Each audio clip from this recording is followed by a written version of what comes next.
जय हिंद साथियों। हम सब आज देखने वाले हैं व्यंजन संधि के से संबंधित तीसरे, चौथे और पांचवें नियम को। ठीक है, और फिर इसको आप सब अगर ध्यान से देख लीजिएगा शुरू से लास्ट तक के वीडियो को, तो आप सबको ये काफ़ी हद तक जो वर्तनी होती है वर्तनी भी शुद्ध हो जाए, यानी कि इम्प्रूव हो जाएगी। और फिर दूसरी बात होगी कि इससे संबंधित जितने भी क्वेश्चंस बनते हैं, यानी संधि से संबंधित व्यंजन संधि से कि विच्छेद कीजिए, तो वो भी आप कर पाओगे, कैसे टूटता है। ठीक है, हम तो देखिए इसमें हर एक में कॉन्सेप्ट के साथ साथ मैं उसके तरीके को भी बताता हूँ, नहीं ऐसे आप जल्दी से कर पाओगे। ठीक है, तो आज भी वैसे ही आज बताएंगे। ठीक है, तो आज आप सब बिल्कुल ध्यान से आज भी देखिएगा वीडियो को शुरू से लास्ट तक के। ठीक है, तो चलिए शुरू करते हैं हम लोग। नियम थर्ड, और पढ़ क्या रहे हैं, व्यंजन संधि को ही आज हम लोग आज भी पढ़ रहे हैं। देखिए इसके 3-4 पार्ट होने वाले हैं, इसको आप सब ध्यान से देख लीजिएगा, ताकि व्यंजन संधि से ही आजकल भर भर के क्वेश्चंस पूछे जाते हैं। ठीक है, देखिए इसमें नियम थर्ड क्या है, यानी कि नियम तीसरा क्या है कि त का सामने वाले वर्ण के अनुसार बदल जाना। त जो होता है ना, यानी कि पहला पद में लास्ट अक्षर जो रहेगा, लास्ट वर्ण जो रहेगा त रहेगा, वह सामने वाले के हिसाब से ही, सामने वाले के अनुसार ही बदल जाएगा।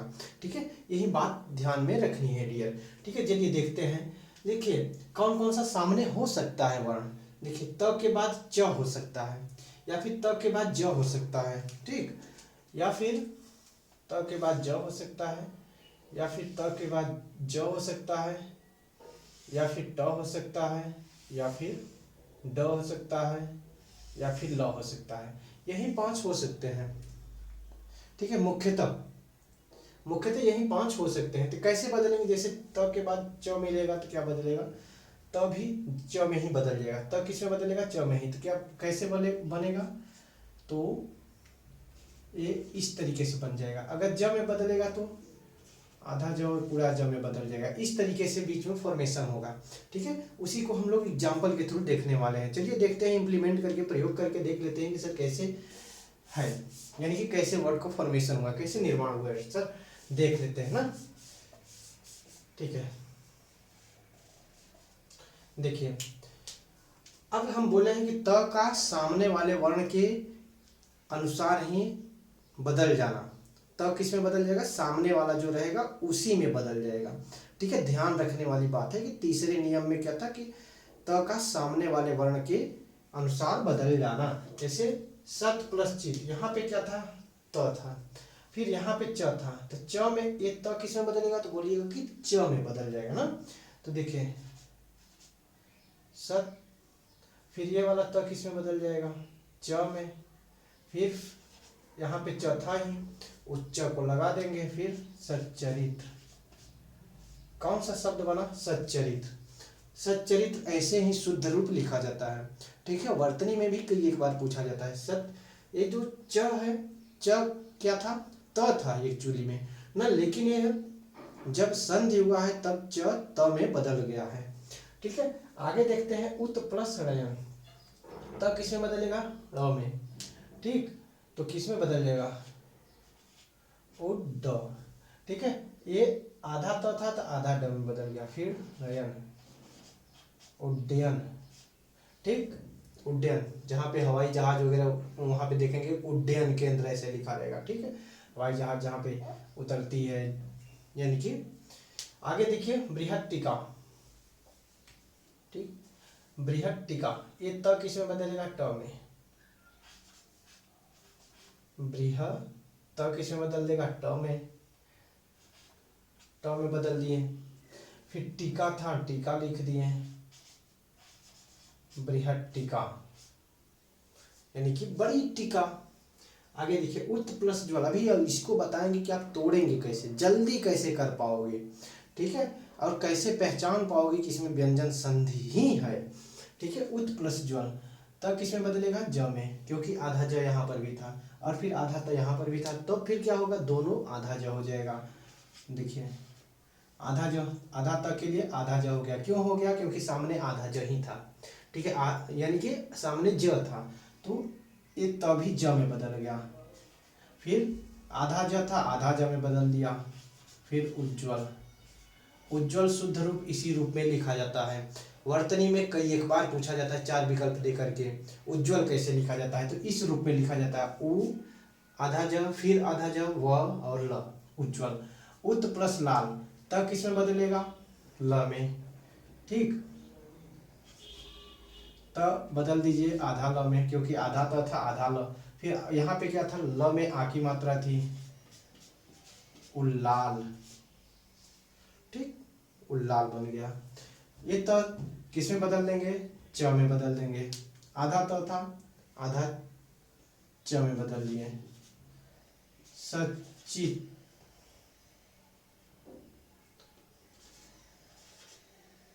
सचित, सतचित, सतचित। ठीक है, कल भी हम लोग इसको देखे थे सच्चिदानंद में, सत प्लस चिदानंद ना, सचित। सत प्लस टीका, त को किसमें बदलेंगे दिए, त को बदलेंगे। देखिए सामने क्या था, ट था, तो उसमें किसको बदल देंगे, तो बोलिएगा कि सर इसको बदल देंगे ट में। ठीक है, षट्टिका, षट्टिका। ये क्या था, आधा त था, सामने वाला क्या था, ल था। अब बदलेगा किसमें, तो बोलिएगा कि सर ल में बदल जाएगा। क्यों, क्योंकि सामने वाले के हिसाब से ही बदल जाता है। तो यहाँ पे त इसमें बदल गया, तब क्या हो गया, उल्लिखित। अब देखिए ये जो ई की मात्रा है ये आधे ल पे नहीं है, बड़ी सॉरी पूरे ल पे है। जो पूरा वाला ल है ये वाला, इस पे ये वाली मात्रा है छोटी ई की। ठीक है, यहाँ पे त था, यहाँ पे ज था, तब किसमें बदलेगा, ज में बदलेगा, क्योंकि सामने वाला ज है। तो ये आधा त था तो आधे ज में ही बदलेगा। देखिए क्या बन गया, सज्जन, सज्जन बन गया। और फिर यहाँ पे आधा ज था, इसी वजह से ये भी आधा ज में ही बदला था। यहाँ पे आधा त था, इसी वजह से यहाँ पे आधा त में ही बदला था। और फिर यहाँ पे आधा ज था ही, तो उसको मैंने लगा दिया, चिपका दिया, कोई दिक्कत नहीं सर। अगला देख लेते हैं हम, क्या यहाँ तक की बात समझ में आई। एक एग्जाम्पल हमने यहाँ से दिया है, इसको करने की कोशिश किया, तल्लीन। तल्लीन को तोड़ने की कोशिश कीजिएगा कि आप इसमें कैसे तोड़ पाएंगे। ठीक है, इससे संबंधित है एक एग्जाम्पल, यानी कि एक होमवर्क है। ठीक है, तल्लीन को तोड़ने के लिए। आगे नियम फोर्थ क्या है कि श का श में, ठीक, दंत स का मूर्धन्य स में तथा थ का ठ में बदलना। स का यानी दंत स का मूर्धन्य स में बदलना, और फिर ठ का ठ में बदलना। यानी कि स मूर्धन्य स में बदलेगा और ठ में बदल जाएगा।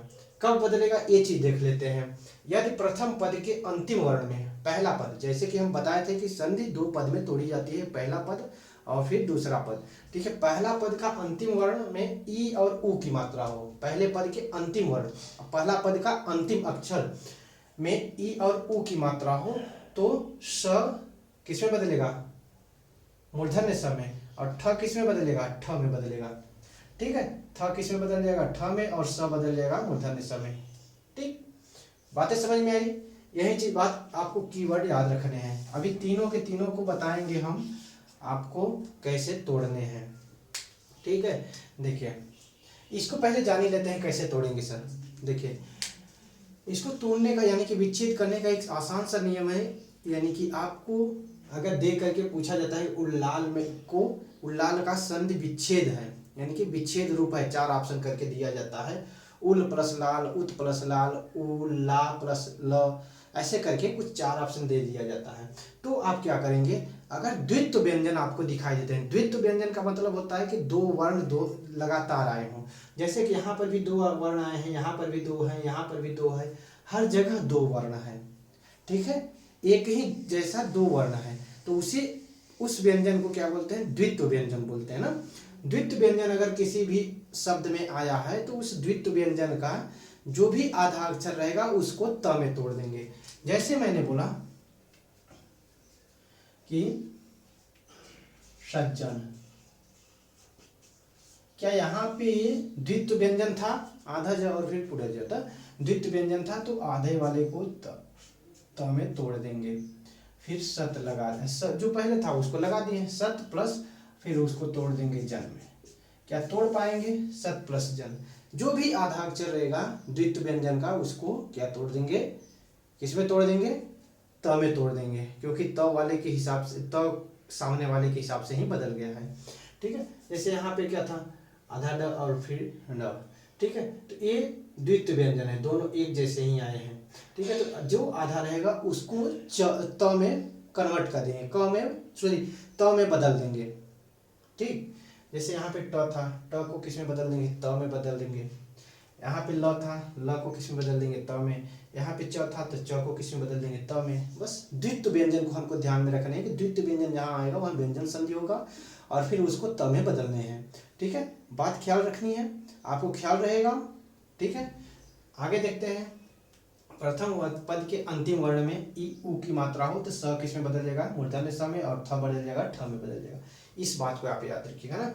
जैसे V plus sum, V plus sum, यहाँ पे अब देखिए प्रथम पद, पहला वाला पद ई वाला हो गया, फिर पहले पद के अंतिम वर्ण में ई और उ की मात्रा।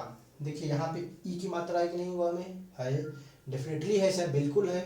ठीक है, और फिर अंतिम, और फिर उसके बाद स आएगा, स आएगा तो स किस में बदलेगा, मूर्धन्य स में, यानी दंत स मूर्धन्य स में बदल जाएगा। तो यहाँ पे दंत स था। ठीक है, तो वी लिख लिए, फिर इस स को किस में लिख लिए, मूर्धन्य स में लिख लिया, फिर म में लिख लिया, विषम हो गया।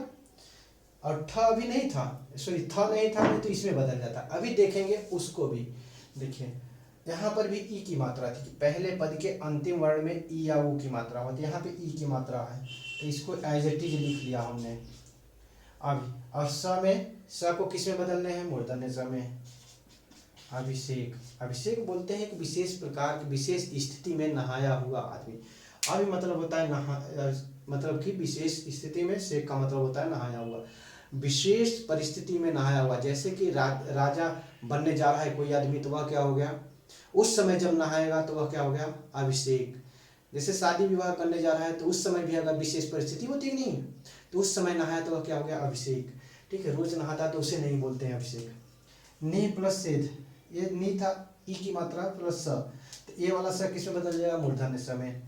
तो निषेध, कौन सा शब्द बना, निषेध।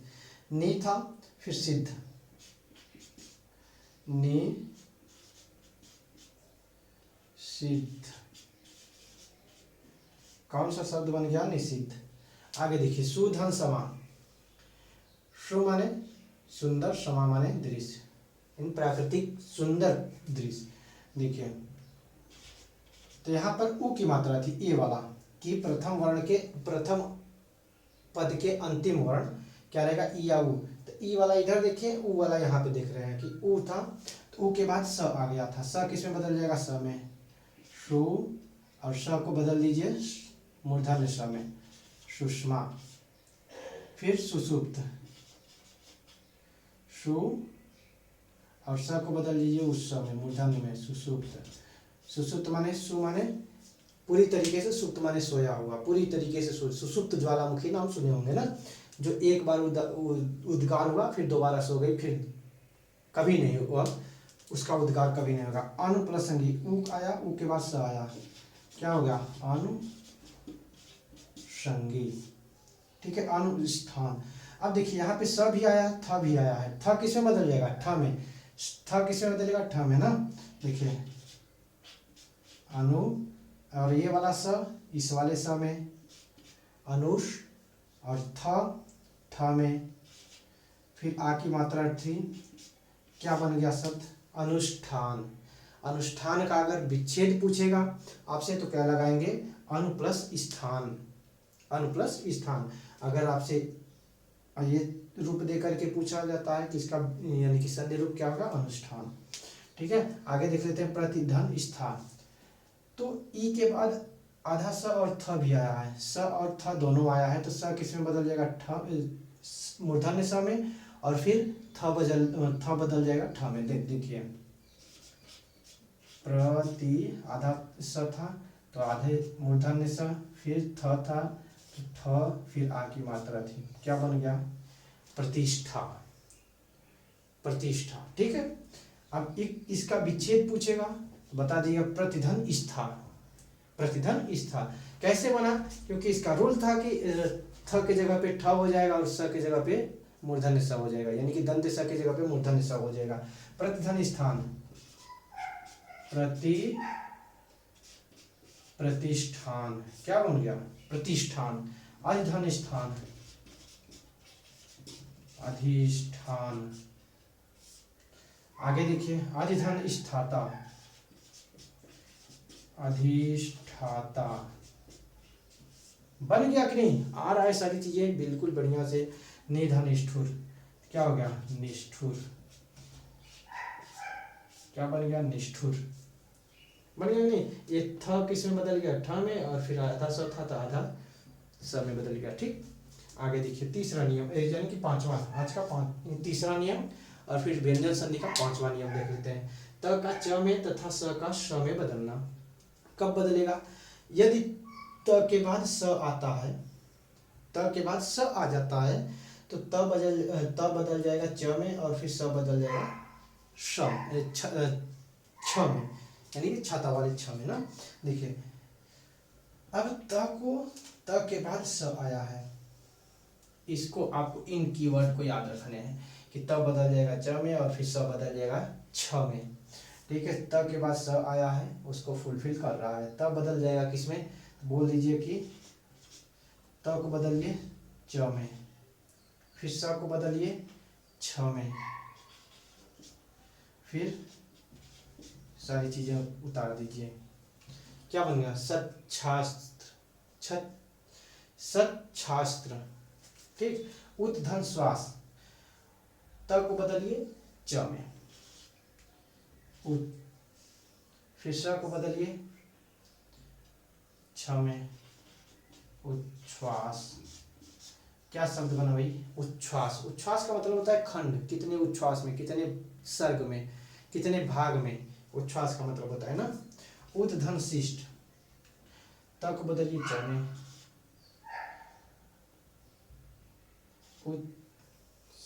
स को बदलिए छ में। ठीक है, उच्छिष्ट, उच्छिष्ट का मतलब होता है जूठन या जूठा। ठीक है, उत प्लस श्रृंखल, उ त को बदलिए किसमें? च में, त बदलेगा च में। ठीक है, उत, फिर स को बदलिए छ में, फिर री की मात्रा थी, री लगा दीजिए, फिर खल, उच्छृंखल। क्या बन गया? उच्छृंखल। ठीक है, बातें समझ में आई बिल्कुल ढंग से। अब आपको करने हैं दूसरे यानी कि आज का दूसरा नियम है, और फिर व्यंजन संधि के चौथे नियम से संबंधित ये वाला शब्द था युधिष्ठिर, और फिर आज के जो यानी व्यंजन संधि का पांचवा जो नियम था उससे संबंधित ये वाला था। इन तीनों को आपको करके दिखाने हैं, यानी कि कमेंट बॉक्स में लिखने हैं, करने की कोशिश करनी है। ठीक है, युधिष्ठिर का विच्छेद क्या होगा, और फिर छत्र छाया का शासन का यानी कि विच्छेद क्या होगा, इसको करके दिखाना है। अब हम समझ लेते हैं सर कि इसको जल्दी से हम लोग विच्छेद कैसे करेंगे। ठीक है, जैसा कि पहला मैंने बताया कि जब ऐसे ऐसे कर सकते हो आप सब। ठीक है, कि कैसे तोड़ोगे जल्दी से एग्जाम हॉल में अगर रहोगे तो भी। ठीक है, तो देखिए इसको क्या करने हैं डियर, कि पहले वाले को बता ही चुके हैं कि उसमें क्या ध्यान रखने हैं कि द्वितीय व्यंजन को ध्यान में रखने हैं। ठीक है, उसी तरीके से दूसरे में क्या रखने हैं कि जहाँ पे ये वाला स दिखाई देगा, यानी कि मूर्धन्य स और ठ, इन्हीं को ध्यान में रखने हैं। किसको किसको डियर? तो देखिए मूर्धन्य स को और ठ को ध्यान में रखने हैं। अगर आपको विच्छेद करने को पूछता है तो, ठीक है, तो विच्छेद करने को पूछता है तो क्या करने हैं कि इन दोनों को ध्यान में रखने हैं। देखिए अगर इन दोनों को ध्यान में रखते हैं तो इसको देखिए, अगर ये है जहाँ पे मिल जाता है उसी को किसमें बदल देने हैं? इसमें बदल देने, यानी कि दंत स में। जैसे यहाँ पे था विषम, वी प्लस स को किसमें बदल दिए? सम में। बस विच्छेद हो गया, वी प्लस सम बन गया, हमारा विच्छेद बन गया। फिर जैसे यहाँ पे था अनुष्ठान, ठीक है, यहाँ पे हम लिख दे रहा हूँ, कहाँ? यहीं पे देखिए, जैसे अनुष्ठान था, हमको इसको और इसको ध्यान में रखने हैं। इसको पूछ दिया है कि इसका विच्छेद रूप क्या होगा अनुष्ठान का। देखिए अब ये आधा स था, यानी कि मूर्धन्य स, इसको बदल देंगे हम किसमें? दंत समय, आधा स था आधे दंत समय बदल दिया। फिर ठ था, ठ को बदल दिया थ में, क्योंकि हमको पता है कि किस में बदलना है, कौन सा रूप बदला था, थ ही बदला था ठ में। ठीक है, आगे देखिए, फिर आ की मात्रा थी लगा दिया, फिर इधर क्या बचा, अनु, अनु बचा, अनु प्लस स्थान, अनु प्लस स्थान। इस रूप से इसको तोड़ सकते हो आप सभी। ठीक है, थोड़ा सा आपको इसका कॉन्सेप्ट भी क्लियर रहेगा तो बेहतर ढंग से कर पाओगे। ठीक है, अगर और एक चीज बता दूं कि जहाँ पे ये वाली चीज दिखाई देती है, यानी कि ये जो मूर्धन्य स है और फिर ठ है, वहाँ पे डेफिनेटली कौन सा संधि होगा, व्यंजन संधि ही होगा। ठीक है, ध्यान रखिएगा बात को, ये वाला स और फिर दिखाई दे दे तो कौन सा संधि होगा, व्यंजन संधि। और फिर यह द्वित्व व्यंजन दिखाई दे दे तो वहाँ पर भी व्यंजन संधि होगा। तीसरा नियम में देख लेते हैं, जहाँ पे त इसको, इसमें क्या क्या चीज ध्यान रखने हैं कि च को और फिर छ को ध्यान में रखने हैं। इसको किसको दिया, च को और छ को ध्यान में रखने हैं कि वहीं से टूटेगा। देखिए, जैसे छत्र धन छाया, इसको तोड़ दीजिए किसमें, छ को तोड़ेंगे स में। ठीक, तालव्य स में, तो यहाँ पे शास्त्र हो जाएगा, क्या हो जाएगा, सा प्लस त्र। फिर यह ये च किस में टूटेगा, त में, सत प्लस शास्त्र, टूट गया। बिल्कुल आसान है। त किस में जुड़ा है, च में जुड़ा है, तो ये च किस में टूटेगा, त में टूटेगा। फिर स, ये छ किसका बना था, स का, यानी तालव्य स का, तो तालव्य स में ये वाला छ, ये छ जो था छतरी वाला स में बदल गया। ठीक है, ऐसे ही तोड़ने हैं आपको, कोई दिक्कत नहीं है, आपको सारी चीज़ें समझ में आ गई होगी। ठीक है, तो आशा करते हैं सारी चीज़ें हम आपको बिल्कुल ढंग से, अच्छे से, बढ़िया से समझ में आई होगी। और फिर अगर कोई चीज़ नहीं समझ में आती है कमेंट बॉक्स में ज़रूर मेंशन कीजिएगा। अक्सर ये चीज़ नहीं समझ में आई, मैं यथासंभव प्रयास करूँगा कि आपके सारे डाउट को क्लियर करूँ। और फिर अगर आपको वीडियो अच्छी लगी हो तो वीडियो को लाइक कर दीजिएगा, शेयर कर दीजिएगा। और फिर अगर आप मेरे चैनल पे नए हो तो चैनल को सब्सक्राइब कर दीजिएगा, बेल आइकन को दबा दीजिएगा। ठीक है, तो थैंक यू, आज के लिए इतना ही। जय हिंद साथियों।